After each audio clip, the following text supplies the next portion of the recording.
Hi, I'm Lydia Gillman, and welcome to the Step Into Purpose podcast. In this episode, I connect with Rain Elizabeth Stickney, a beautiful human being who has her own podcast called Every Moment is Sacred.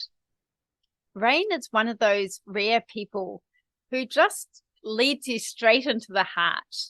So I'm so glad that she followed her call to become a meditation teacher, where she guides thousands of people into this heart space. It's so needed. We also talk about highly sensitive people. As I've shared, I'm a highly sensitive person, and Rain also had that same experience. So we talk a bit more about our experiences of being a highly sensitive person. I hope you enjoy this episode just as much as I enjoyed connecting with Rain. Hi, Rain. Welcome to the Step Into Purpose podcast. It's so lovely to have you here. And it's been an intention of mine for so long, since I started the podcast, to have you on. So it's such a delight to have you.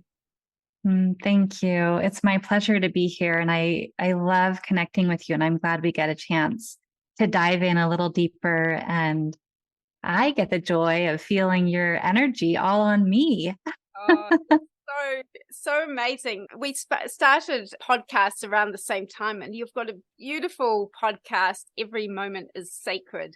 And even just saying that name takes me to that place. And as soon as you listen to your podcast, I'm transported into my heart. You just have a skill like no one I've ever known, to be honest, to really take me to that place. Just being around you, it's giving me goosebumps just recalling it, because you really have such a gift for that. And I'm so glad that you're doing what you're doing and getting it out to the world, because that is exactly what we all need right now, isn't it? More than anything else. Yes. And I feel your invitation with your words to really step into presence, and that power is in you. And I witnessed that with you and your guests in your show and your online presence. I only know you online, but I imagine that if we were in person, we would have just as much fun. Oh, and I'd so love that, because you're a meditation teacher, aren't you? And you offer live in-person meditation classes. And I've longed to go. And of course, you're in the US, I'm in Australia, and it's at this moment it's impossible. But isn't it so wonderful with modern technology that we can transport, and transcend that time and space barrier? Yes. In fact, I just met one of my online meditation students in person, and it was amazing to feel his presence in person, just like I did online. So with him, it might be different for other people, but I really knew him already, that something can get transmitted through these screens and our voices. It's just magic. Yeah, I fully believe that. And it's amazing. It's an amazing time with the technology. I mean, it has a lot of downsides, as well as I know, having children growing up with this technology, especially things like YouTube Shorts, and it's just their attention spans shrink, because of all the technology. But I mean, that Google culture, that they can just Google anything. I remember for myself, had quite low self-esteem as a child, and I'd sort of want to ask if I didn't want to seem like I didn't know. So if I had questions and needed clarification on something, I often didn't ask. But I love it these days. You just Google anything and you know the answer. And the kids, of course, these days grow up with that. So they're just so resourceful and they know everything. So yeah, this is one of the amazing benefits, to be able to connect in our hearts from all over the world. It's a blessing. Yeah. So tell me a little bit about your journey, because it feels like you've always been doing this, and your name is Rain. And tell us a little bit about that, because I think that was your given name, wasn't it? It was like your parents knew who you were and just gave you this beautiful, soothing name. Yes, they did somehow know who I was, and maybe one day my father will tell that story. My mother has passed away, but I do know what my mother would say. The story that I grew up with my whole life was that my mother and father met in Boulder, Colorado, and they both were from California. Actually, my dad was born in the Midwest of the States, but he grew up in California. So, long story short, my parents were traveling in a converted VW bus across, several states. So there was a bed in the back, and they were a very new couple. They did not know each other very well. And like any couple, they struggled. So that's not unique to them, but they were really getting to know each other. That was part of their struggle. So they were fighting and they needed to stop alongside the road. And my father went for a walk, and my mother went to rest in the bed in the back of the van. And while she was resting, and she was pregnant, she was about 2 months pregnant, and she could hear these raindrops fall just a little bit. And then the rain got harder and harder and harder, and there was a downpour. And she woke up from her nap, from her reverie, and she knew that her baby was a girl and that her name was Rain. Oh, that's amazing. And that whole story is amazing, isn't it? It's just like, that's the best way for someone like you to come into the world, just this sort of passion and meeting in a really cool state like that and traveling around. Did they stay together or did they split later on? They had a good go at it. They stayed together for 4 years. They were married on my birthday, actually. My actual birthday, I came a month early. So they were planning to get married a month before I was born, but I came on their wedding day. And so they ended up giving birth to me and then getting married after I was born. That's so amazing. Oh my gosh. I mean, your whole story, you just sort of say it, but it's incredible, isn't it? And how Yes.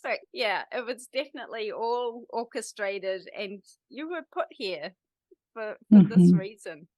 And to help heal others and to raise others up. What a great story. Yeah. Thank you. Thanks for hearing it. And when they did a divorce, it was really my mother who needed some space to be her free-spirited self. And that was when I was almost exactly 4.5 when she left. So that started a whole other journey in my life. Of course. But that is a pretty good go, isn't it? Because what a stressful time, pregnancy and hormones and everything. And it's also a stressful time just getting to know each other, just living together, being thrust in tight circumstances. I remember the first year of marriage, or the first year we lived together, really. And it's quite tough because, you're just having to fit in with each other and get to know the parts which are maybe more challenging. And having a new baby as well, that has its own stresses. So that's an amazing story. And what about your earlier career? What sort of work were you drawn to when you were younger? Well, it's a great question. And it surprisingly takes me back to being 11 years old. And that's when I got my first job as a babysitter. I went to the local YMCA, the community organization that teaches all sorts of classes, and I took a babysitting course. And then I started hiring myself out as a babysitter. That's amazing. Because I guess you're an only child as well. So that would be quite lovely.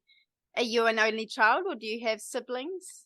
Well, actually, I'm sorry to give that impression. I actually have 9 siblings. I'm in the middle of that. And so I naturally was drawn to caring for my younger siblings and felt very good about that. That was actually a joy in my childhood, was the close relationships I built with my younger siblings. So when I felt old enough, I offered that to my neighbors and friends and, my friends' families, that sort of thing. Yeah. Oh, that's beautiful. And I was definitely the same. I was really drawn to caring for children. And I always knew I wanted to have children someday, even though I didn't really think too much about it. But I knew that experience of being a parent was a big part of my life. And I was the same. A lot of my earlier years, I cared for children as well. And actually, just a couple of years before I had my own children, we came back from India. We got married and we had a month in India, and we came back and we'd sort of spent all our money. So we sort of jumped into jobs, and my husband was studying as well. And I got this full-time job, full-time plus. It was sort of 50 hours a week or so, caring for two little girls. One just turned a year when I started, and the other one was 3. And it was like 50 plus hours. The mother had a really demanding job, and yeah, it was full on, but it was the most amazing training ground for me to be a parent, And once I had my own children, it felt so much easier. I was so much more of a relaxed parent, I think, because I'd had that experience. It was like, well, I get to be a parent and make my own choices and not having to do right by someone else for their beloved, Yeah. precious children. But it was Yeah. an amazing training ground. And I guess you'd have been the same and been quite a natural mother. And you have one son, don't you? I do. He is 9 right now and in 4th grade. And I can relate to your story about nannying. I also was a professional nanny and governess. I even worked for a member of the White House. Wow. Yeah. Wow. Mhm, Yeah. Well, mhm. it's such a needed skill. And I think people who are really in their hearts, are natural caregivers of children, I think, and they get hired a lot more easily because children just connect, don't they? I mean, I'm sure it's the same with you. Children just connect to you because they feel that that connection in the heart. Yeah. And then when did you step more into your meditation practice? And had you been meditating all along since you were quite young? Yes, I was exposed to meditation from the get-go. And and for me, I hold the mystery of what is it that really draws me into meditation because it has been a mainstay of my entire life. And I just feel certain that there's something about who I am as an individual that's naturally drawn to that practice. And I have very strong spiritual inclinations. And then also my parents and the spiritual communities I was raised around, there was the nurture influence too. So it's one example of when nature and nurture really worked out for me, and I love it when things like that work out for other people too, when they're innately born with some gift or talent or interest, and also their environment supports that. Yeah, because it's not always the way, is it? And some Mhm. people who might have naturally been really good at something, if their parents aren't into it, it doesn't really get developed, does it? How beautiful. And like I say, it just feels like you were destined to be on the path you're on. Did you know your purpose from quite an early age, that you were here really to just nurture people and, pull them into this place of the heart? I I think back on to my life and I noticed that I called it different things at different times. And so as a child, I was very clear I was here to help people. And I didn't really know what that meant, but I was only 6 years old when I had the dream and goal of being an author, a psychologist, and a teacher. And so there was something about those terms at a very young age that really spoke to me and spoke to my heart. And when I would sit down with my friends, even at 9 years old, if my friend was having a trouble and she would confide in me, I would feel very certain that the only thing to do was to help her, like to help her see other possibilities. That was very much in my consciousness at such a young age. And and then later on I thought of being a teacher. Like I went to a liberal studies program at a college to become a school teacher. And I was also very interested in international diplomacy in high school. Traveling was a huge interest of mine, creating peace around the world. So things evolved. And it was when I was in college studying biofeedback and somatics and actually learning about the physiology of the relaxed state of a person's body and mind and understanding what that has to do with emotions and dreams and creativity, including psychic ability. I mean, there was a nugget there that I could not turn away from. And that's when I really dove into learning about what is healing, how can I do this, what do I call it, how do I continue my studies, all those bigger questions of career. It's so interesting to me how it's always there when you're a child. You look back and that nugget is always there, because I always struggled. What am I meant to do? What am I here for? What's my purpose? I didn't know what career to go into. And I thought, oh, well, I guess when I leave high school, I'll know. And then, of course, you finish high school and you still don't know. I still didn't know. Because partly for me, it was really a journey and an unfolding, and kind of what we're doing didn't really even exist back then. I was drawn into acting, actually, but I'm not an actor. I never really wanted to be someone else. That was the thing. I sort of just wanted to be myself. And I guess that's kind of what's led me here. It's just about sharing a part of yourself with others, through podcasting and YouTube and this sort of thing. And books has always appealed to me as well. I've written a couple of children's books, but I haven't written any adult books. And that's something on my heart, which I really long to do as well. And have you written any books, or is that on your agenda coming up? I dream of writing books. And the first one that I'm working on is a book of my mother's poetry that she was not able to publish on her own while she was alive. And so I promised her that I would finish that project for her. And I have 82 wonderful poems that are just beautiful and complete and so meaningful. And I'm learning about what does it mean to publish a book through offering her work to the world. That's amazing. And yes, I have heard your mother's poems on your podcast, and they're just stunning. And what a beautiful legacy to continue, for your son and family members and friends and things. That's beautiful. And nowadays it's easier than ever, isn't it? I mean, that's the thing. The sort of technology and self-publishing and this sort of thing makes things easier than ever. So there's definitely that route to go down as well. So we're really lucky that I don't think it's any accident that we're here where we are right now to share this, because I think the world really needs it now. I think the world's changing so rapidly, and this is the time when people are struggling and people need to know how to connect to their hearts and who they really are, that they're not just all the stuff they accumulate, they're not just how they appear to the outside world, but they're, I believe, spiritual beings having a human experience. I mean, that's what we're here for, in my opinion. We're moving through life to learn lessons and to reach our full potential. So, yeah, how amazing that people like you have that gift to just draw people to that place. That's an amazing gift. It really is. So, thank you. And thank you for following it, for doing it, because maybe many other people could have that gift, but they don't follow the call and do it, because it's a road less traveled, that's for sure, isn't it?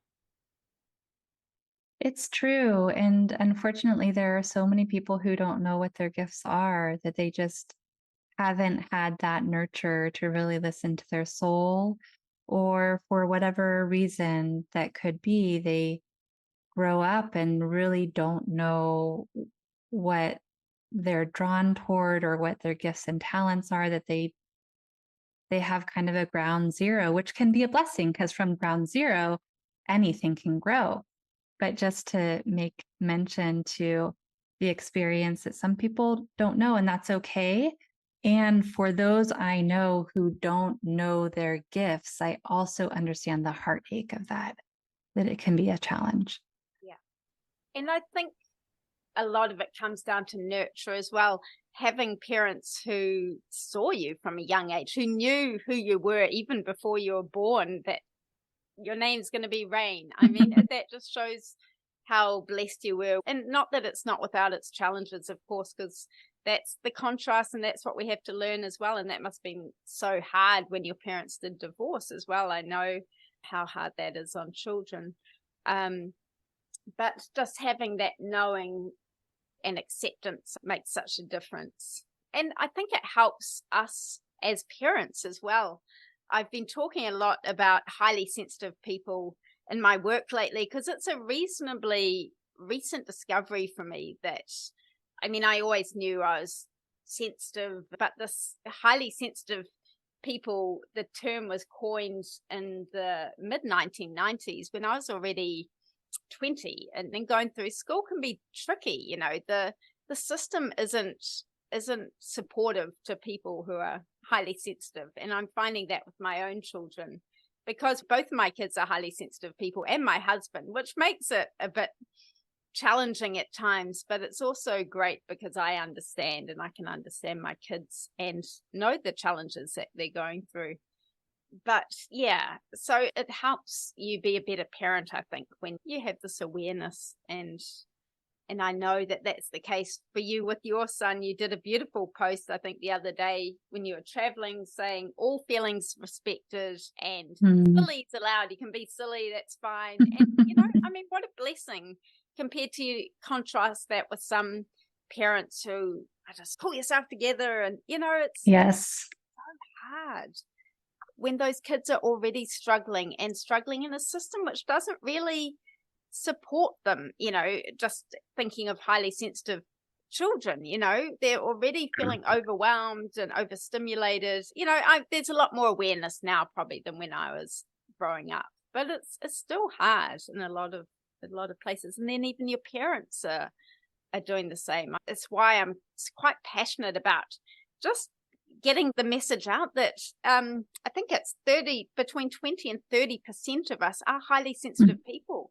And they're very real traits. And that's quite a lot of people, isn't it? I mean, that's like it is.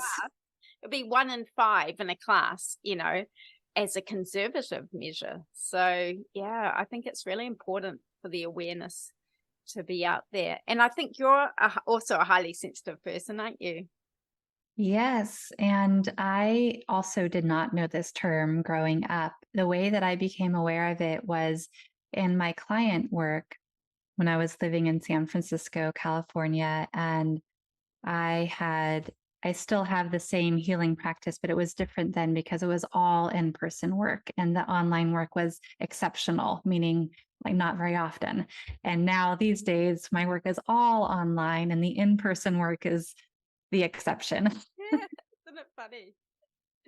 So a client came into my office and she described herself as highly sensitive. And the term did ring a bell. Maybe it came across through my graduate studies someplace, but I didn't really know what that meant or what she meant by it. So something I love to do in my healing practice, my meditation practice, is to research when something comes up that I don't know a lot about. There's a lot of information in the world and people like you to talk to who can share their experiences and thoughts and wisdom. And so I looked it up before our conversation, Lydia, and I found this book called The Highly Sensitive Person by Elaine Aron. And the subtitle is How to Thrive When the World Overwhelms You. And in that book is a self-test. And so I took the self-test, and that's how I felt that term fits for me as well. Yes, and she's the person who coined the phrase. I mean, she was a highly sensitive person as well, and she's a psychologist and had been coming across it as well in her practice. So yeah, I'm so grateful to her for taking it further and really making it a thing that people can hang on to, because I think it does make a difference if you can go, oh, that's why. You know, that's why I found it difficult, because, you know, our society really isn't geared up for highly sensitive people, you know, in a lot of cases. And it's getting more so, and especially with, you know, people on the spectrum and things, which is different. That's actually, you can be diagnosed through the brain, whereas highly sensitive people is more a personality trait. But with that awareness of autism, yeah, it's society is becoming a lot more aware of, the Mhm. stimuli, and some movie sessions, I think, have like sort of quieter sessions for people on the spectrum, and malls have a quiet day or whatever. I think in some places, so that awareness being out there is great. And I think you were telling me that you have there's an Mhm. extra level. So tell us about that, because I hadn't heard of it. Yes. So in that book, there's also a second test for the people, which is a subcategory of the highly sensitive person group. And the subcategory is high sensation seeking. So it's those of us who are highly sensitive and feel everything and also love those high sensations. And so seek out bungee jumping experiences, skydiving, living in different countries, doing something that is not common, like eating a food that people don't usually like all of the things that are just like that will create a high sensation. Well, what a great way to live. I don't know if I am like that. Like, my kids try and get me on the roller coasters at the theme park. I'm like, no, I don't need that now. At nearly 50, I don't recover well. I'm like, oh, I feel sick. Let's go home. But, but yeah, when I was younger, I probably had more of that sense and loved traveling and stuff. And do you find that you need to recover? Like, if you do that bungee jump or something, you seek out that thing, do you get overstimulated, or I think she calls it over aroused in the book? You Mm. get this over arousal, and then you get sort of irritable. And, I see that a lot in our household. You think highly sensitive people are always very sensitive and, Mm. caring and things, and we are. But then also, if you're over aroused, you shout and get irritated, and that definitely happens in our household. I can understand that. And so yeah, I have some of that too in me. I'm thinking of also the classification of introvert and extrovert. And I grew up very much as an introvert, and now in my midlife I'm much more balanced between introversion and extroversion. But there are a lot of pieces to the puzzle. So the high sensation moments did not overwhelm me. They actually fed me and gave me a sense of rightness in the world, a sense of completion, a sense of so much to integrate, that my creativity was really fueled and fostered by having experiences of larger perspectives or more exact detail. Like, for example, I really loved my anatomy class in college. And it was a class where we got to work with cadavers and learn dissection processes. And I was very skilled at dissecting because I really loved all the intricacies of the layer of skin and the derma and getting all the way down to the bone. Like, a person has to be really interested in either not feeling, because some people go that route, they don't feel and it's all scientific. But as a highly sensitive person, I would feel everything and also feel very compelled to stay present. Oh, yeah, I guess it fuels your creativity, doesn't it? And it does feed you. Are any of the rest of your family highly sensitive, do you think? Your son, your partner? I have a curiosity about my partner that he perhaps is highly sensitive or sensitive in some way or ways, but he's a person who also has a very hard exterior. So he can have many moments of saying, I'll just paraphrase, like he might say that he's not sensitive. But yet, my curiosity is perhaps there were some experiences in his life that he needed to put on some armor so that he didn't have to feel the sensitivity that he actually does have. And then those other moments when his sensitivity breaks through, like with me or in our family or in even in his work life, it's there. It's there. His sensitivity is there. He just has a different route to it. He holds it differently. He holds a different stature in his body and in the roles that he chooses in his life. Yeah, that's an interesting distinction, because I think it's also age and stage. Like for me, it's midlife. I'm nearly 50, and I've had trauma and things in my life, and you have that protection. And it's really just as I peel back the layers, at this stage of my life where I have been peeling a lot back, and I'm open to that, and I see who I really am. Whereas before, I never necessarily would have seen myself as that when I was a kid, that I was sensitive. Mhm. I just thought there was something wrong with me, that Oh. it's funny, isn't it? You just think, oh, I can't cope. And I think that's why there's the importance of the awareness. So you go, there's nothing wrong. You're not failing at the system. It's just, it's not designed for you. And really, I think that that reframe is important for especially children who Mhm. have a lot of undoing, later in life, if you're not accepted or you don't feel like you fit in, because that's 30% of us who don't fit in. There's a lot. So we do fit in really with ourselves. Yes, yes. And I like to look at the highly sensitive qualities as gifts, that we actually have a gift. And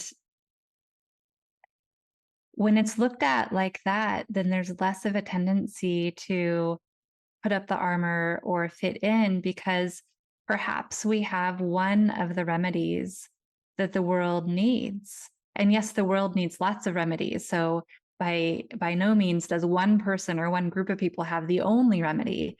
But the highly sensitive remedy is filled with empathy and compassion and the ability to take in so much information.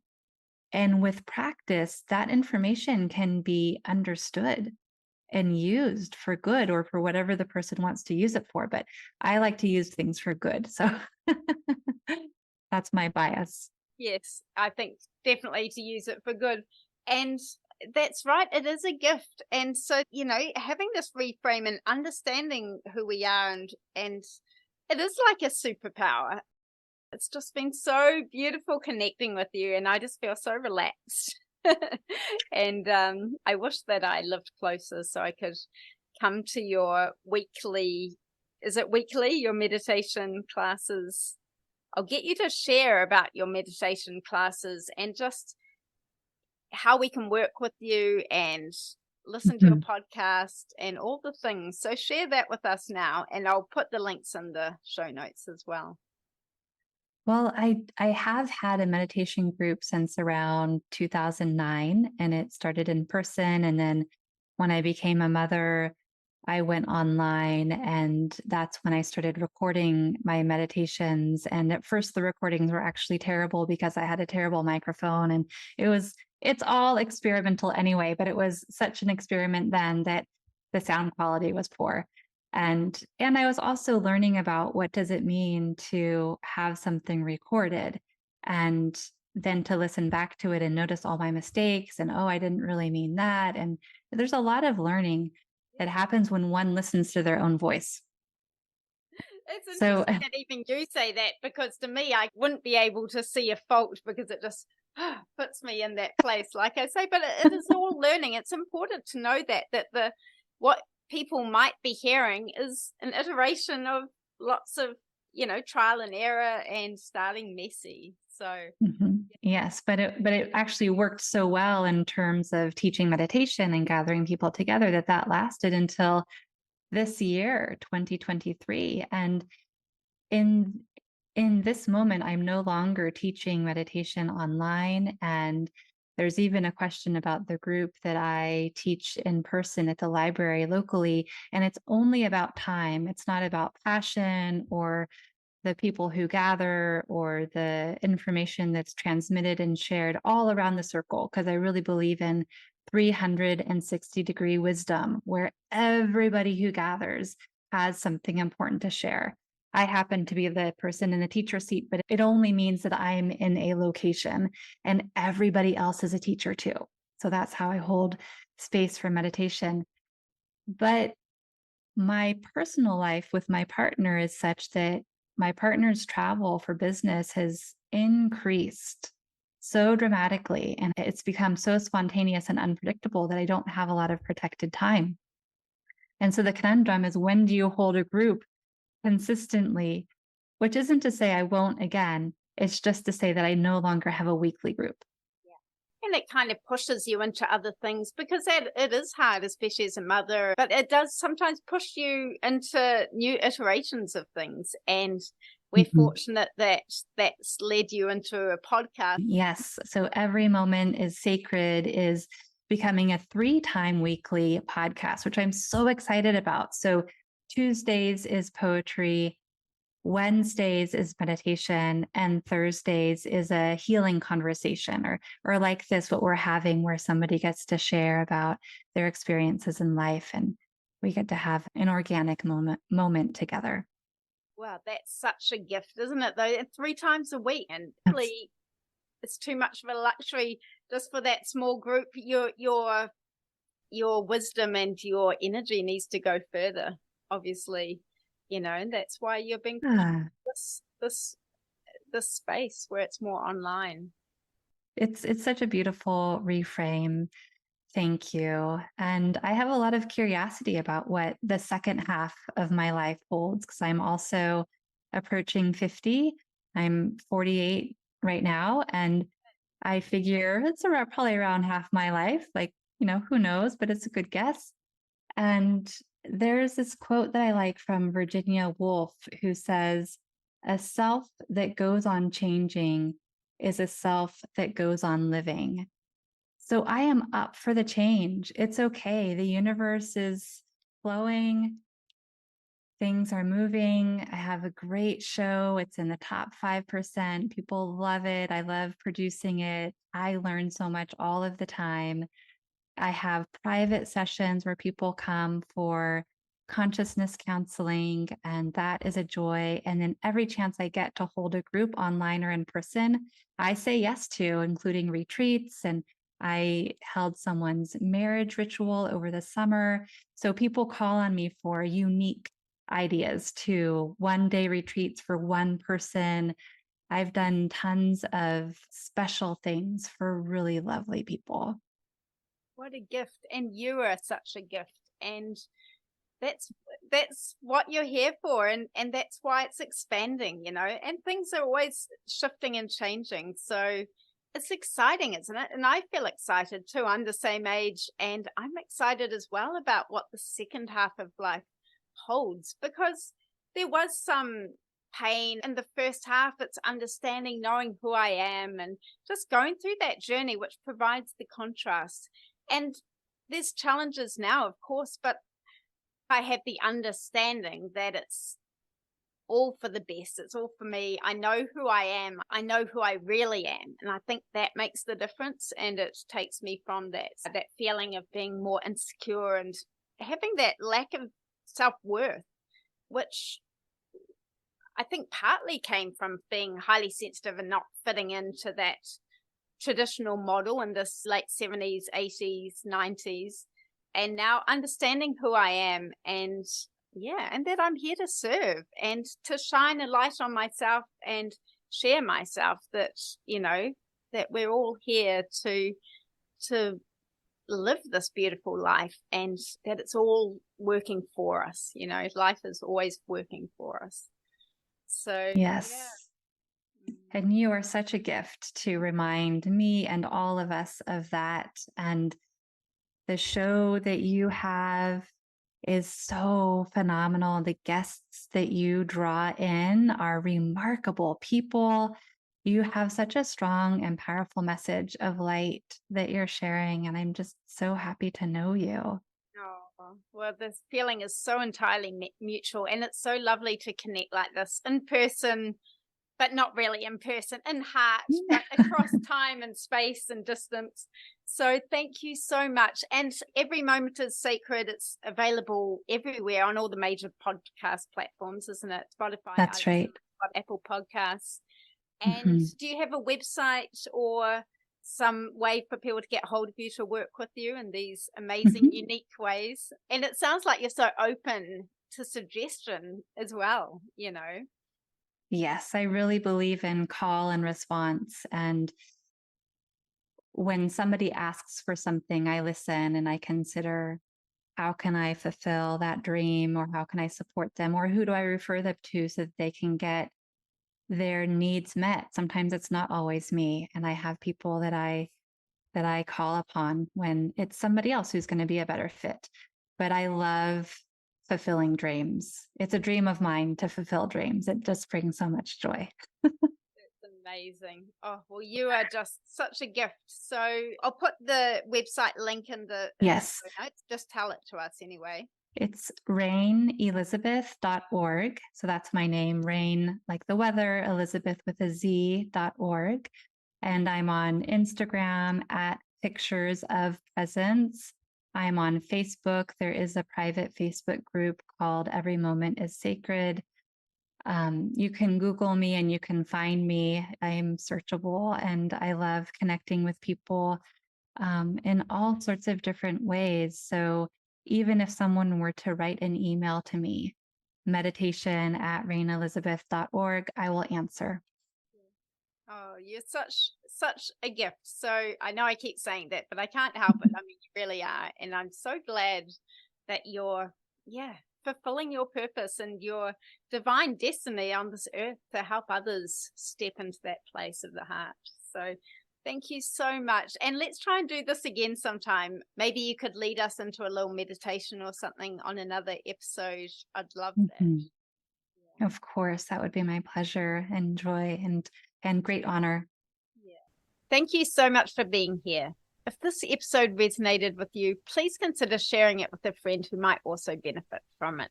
And if you're watching on YouTube, please subscribe so you don't miss out on any videos. See you next time.